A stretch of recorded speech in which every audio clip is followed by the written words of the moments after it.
work when he finally came back to Vince McMahon. If Hogan knew how to do what he's doing, how come he hasn't been successful since he left either Vern or McMahon? Oh, Hogan led WCW, and it wasn't just Hogan; it was a whole mixture of things. Where? But WCW did some huge buy rates with Hulk Hogan, and they did, that Hulk Hogan era. I mean, it was a lucrative era for the company. The company went from $25 million to $225 million in a couple of years with Hogan, and during that glory period, What year are you talking about? 97, 98 were the big years. Oh, I don't know. Yeah.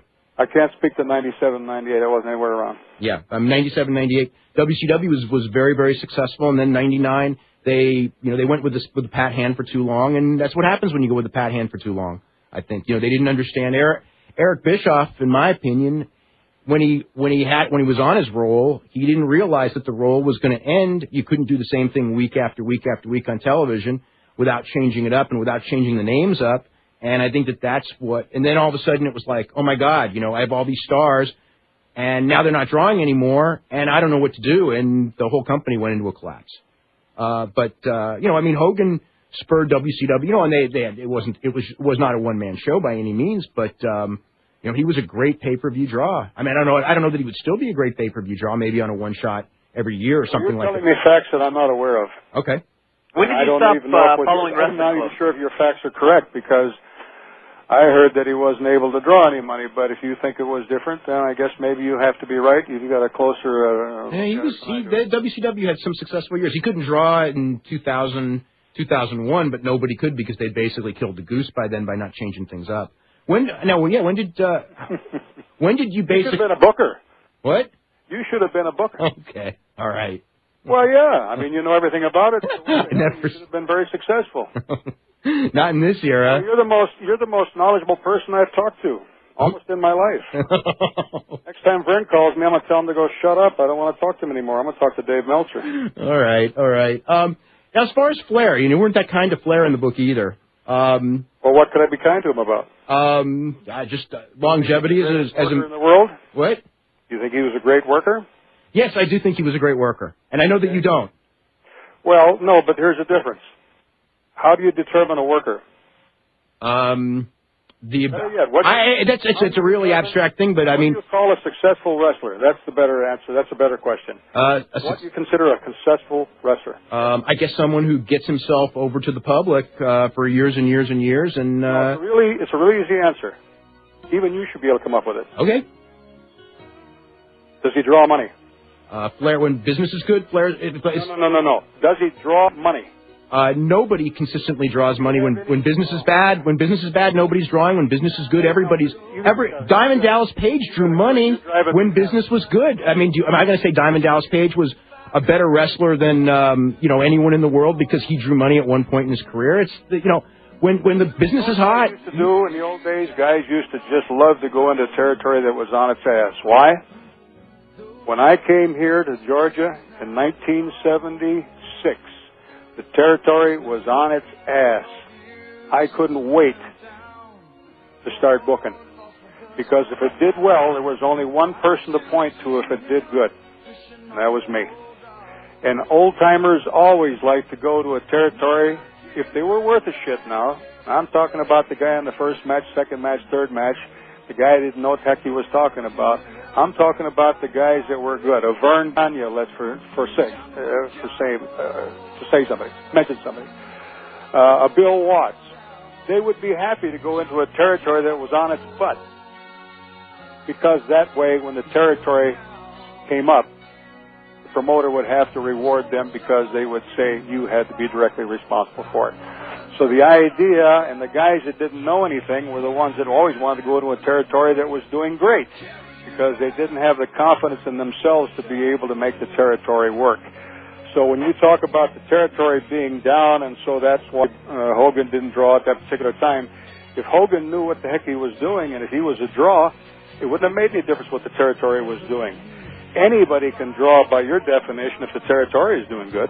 It seems that, well, that's what happened in 97 through 99 or through 98 in WCW, and from I'd say 98 through 2001 in WWF. It didn't matter what they did. Everybody was drawing sellouts. Okay. Then those same guys today, Steve Austin, The Rock, Triple H, they don't draw that well. Are they any dumber when it comes to knowing how to work? I don't think that they're any dumber. I just think that it's the business is, they've been on top for too long. Their run was over.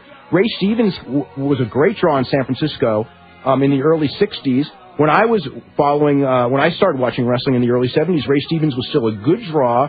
He was probably a much smarter worker in the early 70s, but he'd been in the territory for 10 years. I mean, so he wasn't going to be the novelty draw where he was selling out the Cow Palace each and every time, and he ended up leaving to go to Vern because, you can only be in one place for so long before people have seen your stuff. And, I think that what's successful about Ric Flair, among other things, is that he's able to, here we are. He's been on national television for over 20 years, and people still react to him and consider him an all-time great. What does that mean? That means that... Aren't you the one that had a Hall of Fame that you didn't put me in because I hadn't been in a lot of territory? I wasn't the one who didn't put you in the Hall of Fame. That was voting. Tell me what you think. I mean, as far as... you said that I didn't put you in the Hall of Fame. It's a voting process, and I only have one vote out of... You're quoting me now. What? Okay. I thought you were the one that had prompted somebody to call me about inclusion into a Hall of Fame that you have. I didn't prompt anyone to call you. Okay. I mean, Mike Mooneyham may have called you. Maybe they're just using your name for the heck of it. Okay. There's a Hall of Fame that is in the Wrestling Observer newsletter that we do balloting once every year, and it's been recognized in like a lot of other places. And your name has been on the ballot in the past, and you didn't get in, and you're. Well, let me ask you this question: why do you think I was in wrestling? Why were you in wrestling to make a living? No. Okay. Then why were you in wrestling? I could make a living doing a lot of things. I wanted to make money. Okay. I wanted to be able to do what I did. Retire at the age of 42 or 43 and tell everybody stick it up their butt. Okay. Okay? That was my purpose. I wanted to be able to make enough money to be able to retire. Not make a living. I can go do that digging ditches someplace. So, I ended up going to places to begin with, not knowing what the heck was going to happen. As you know, I started in Minneapolis. I went to Calgary for about 4 weeks, and I left there. It was nothing. I then came down to the Carolinas, and we made money there. That's the only reason I would be in this business. Again, if you've read the book, I told Vern, if I can't make money wrestling, I'm not going to be a referee. I'm not going to be a guy hauling the ring around. I'll be out of here in a heartbeat. I'm gone.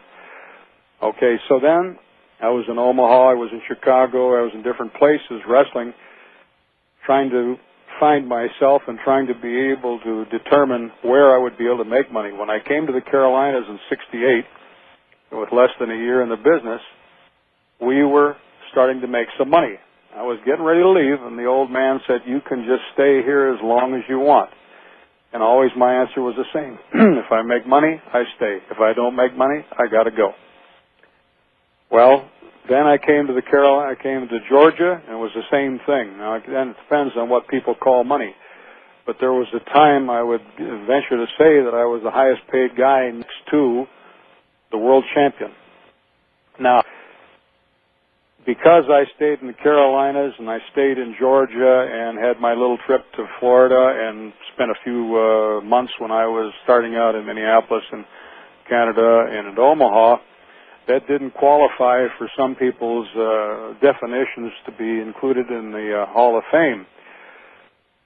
But if they were trying to make money, then making money was the only objective that I had.